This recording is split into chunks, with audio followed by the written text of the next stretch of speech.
Dagdag sahod sa mga minimum wage earner sa Region 1 epektibo na ngayong araw ayon sa DOLE. Ang iba pang detalye sa live report ni King Guevara. King? Yes, John, malaking tulong nga sa ating mga kapusong empleyado ang dagdag sahod dito sa Region 1 na naipatutupad na ngayong araw.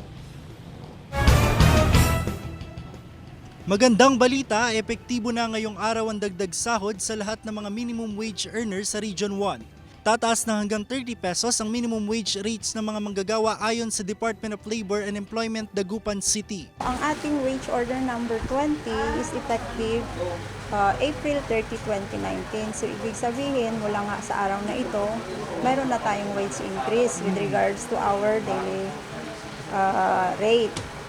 Sa wage order na ito, tataas ang daily wage rate ng mga empleyado lalo na ang mga nasa pribadong kumpanya. Naglalaro sa 9 pesos hanggang 30 pesos ang taas sahod ng mga non-agriculture worker. Mula sa 256 hanggang 310 pesos, nasa 273 hanggang 340 na ang sahod sa non-agriculture depende sa laki ng kumpanya. Nasa 26 pesos hanggang 30 pesos naman ang nasa sektor ng agrikultura. Mula sa 256 hanggang 265 pesos, nasa 282 hanggang 295 na ang sahod ngayon ng mga nasa agriculture sector. Natuwa ang ilang Pangasinense sa taas sahod, ang iba naman na hindi pa kontento dahil sa taas umano ng mga bilihin. Maganda naman kasi yung sahod na makakatulong sa pamilya, tas sa gastusin, lalo na pag tumaas yung mga bilihin.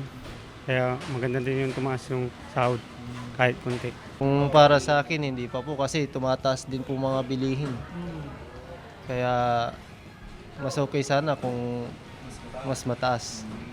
Kasama si Wilson C., ako si King Guevara, naghahatid ng Balitang Amyanan.